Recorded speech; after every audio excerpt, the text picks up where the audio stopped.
Evet arkadaşlar, bugün size Gemini'nin beğendiğim özelliklerini anlatacağım. Bunlarda neler var? Canvas mod var, Gemini Apps var, Deep Research var, Notebook LM var, Whisk var ve son olarak Flow var. Bunların hepsinde bir demo testi yapacağız. Beraber inceleyeceğiz bu videoda. Gemini Canvas kullanmak için Google'a Gemini Canvas yazıp ilk çıkan linke tıklayabilirsiniz veya Gemini'nin içerisinden Tools bölümüne tıklayarak buradan Canvas'ı seçebilirsiniz. Buraya tıkladığınızda aşağıda öneriler çıkıyor.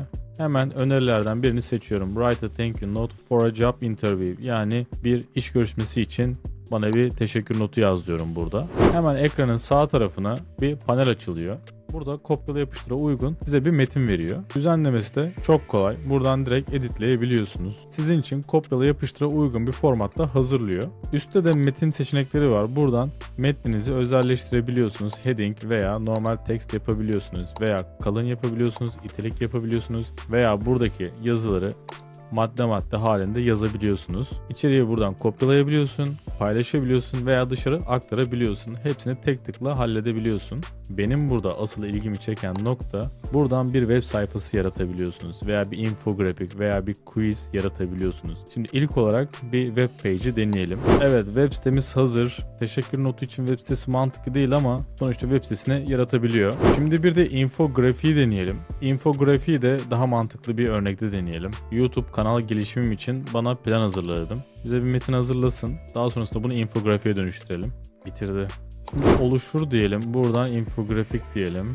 Bu arada Gemini 2.5 Flash'ı kullanıyorum şu an. Ücretsiz plandayım şu an. Evet, sitemiz hazır arkadaşlar. Gördüğünüz gibi infografikleri de siteye eklemiş. Bunu direkt buradan paylaş deyip linki kopyalıyorum. Yeni sekmeye bunu yapıştırıyorum. Bu uygulama diyor başkası tarafından yaratılmıştır diyor. Klasik bu uyarı. Buradan continue diyoruz. Gördüğünüz gibi arkadaşlar infografikli, etkileşimli bir sitemiz var burada. 2-3 dakikada hazırladı gerçekten. Bu arada karşı tarafa gittiğinde de bu animasyonlar gözüküyor. Bir arkadaşımız sormuştu. Şu an direkt başkasının gözünden bakıyoruz. Sol alta gelindiğinde buradaki ayarlara bastığımızda Apps bölümü var. Buraya Gemini'ye istediğiniz favori uygulamalarınızı buraya bağlayabiliyorsunuz. Mesela ben buradaki bütün uygulamaları bağlayayım. Daha sonrasında burada tatil için Google Flights, Google Hotels ve Google Maps'te bağlıyorsunuz. Tabii bunları ne kadar çok bağlarsanız Gemini'den alacağınız istekler de o kadar sağlam ve güçlü oluyor. YouTube entegrasyonu da aktif ettiğinizde YouTube'daki videolardan da bilgi çekebiliyorsunuz. Sonuçta Gemini de Google'ın, YouTube da Google'ın. Kısacası Apps bölümündeki bütün uygulamaları açık tutmanı öneririm. Gemini çok daha güçlü oluyor. Şimdi sıradaki özelliğimiz Deep Research. Bence Gemini'nin en iyi özelliklerinden biri bu.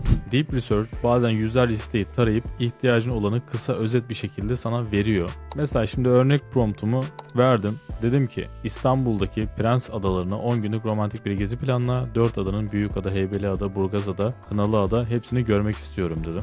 Önce bir plan gösteriyor. Adım adım neler yapacağını anlatıyor. İstersen burada chat moduna geçebilirsin ama ben genelde araştırmayı direkt başlatını seçiyorum. Sonrasında siteleri okuyup bizim için doküman oluşturuyor. Evet arkadaşlar, yaklaşık 4 dakikada hazırladı. Evet, bayağı uzun bir çıktı verdi. Çıktığımızda gün gün planlarımız var. Burada tüm kaynaklara giden linkler var.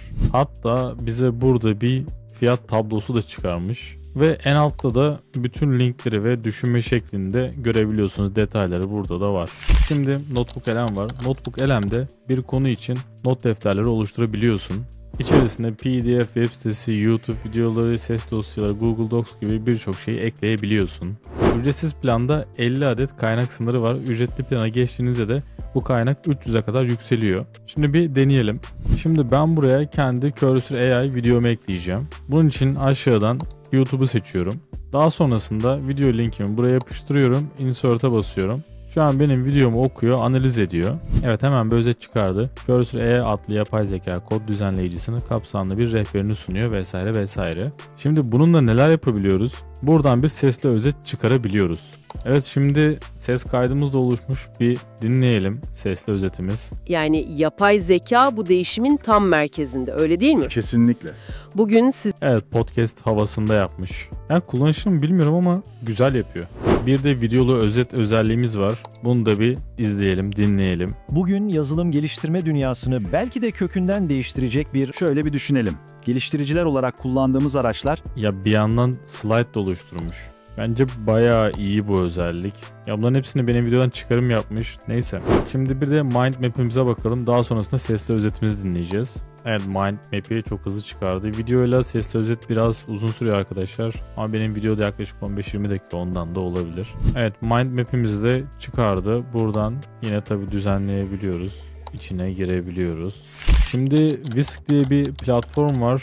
Bu da yine en sevdiğim özelliklerden birisi. Yani görsel oluşturmak bence yapay zeka ile yapılabilecek en zevkli şeylerden biri. Şimdi burada aracımıza bir girelim. Şimdi burada neler yapabiliyoruz? Burada bir görsel oluşturabiliyoruz. Mesela rastgele bir görsel oluşturalım. Burada görselimizi oluşturduktan sonra buna bir stil verebiliyoruz. Daha sonrasında bunu bir animasyon haline getiriyoruz ve hepsini Whisk'in içerisinden yapıyoruz. Başka bir platforma geçiş yapmıyoruz. Şimdi mesela sağdaki görsele animate'e basıyorum. Daha sonrasında burada diyorum ki slowly rotate dedim. Yani yavaşça döndür dedim. Evet, animasyonumuz geldi.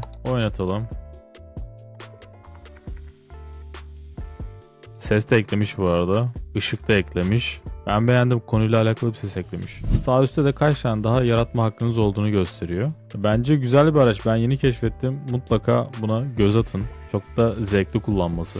Evet, son olarak Flow, bu genelde görüntü üretmekten ziyade hikayesi olan görüntüler, yani film gibi içerikler üretmek için. Şimdi üretmeden önce size yararlı bulduğum, yani ilham alabileceğiniz bir yer göstermek istiyorum. Sağ üstteki Flow TV. Bunu ben çok kullanıldığını görmedim.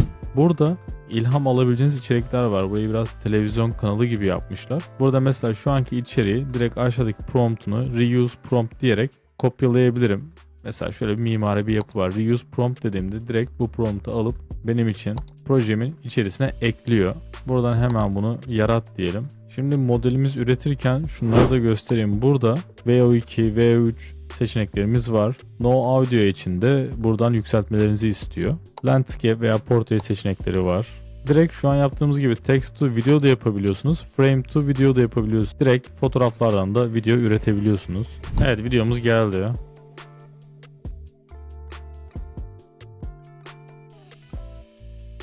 Ya bence kaliteli. Yani dediğim gibi buradan ilham alabileceğiniz bir sürü kaynak var. Hatta buradan kategoriler bölümü de var. Burada kategorilere göre kanallar da var. Mesela şu kategoriyi seçelim. Dumb Robots diyor. Gördüğünüz gibi küçük robotlar var. Herhalde Türkçe'ye çevirsek küçük şapşal robotlar vesaire olurdu. Buradan sesleri de açabiliyorsunuz. Sesler de var videoda. Evet, video üreteceksen tercihin VO ise Flow kesinlikle senin için kullanışlı olacak. Görüşmek üzere. Herkese kolay gelsin.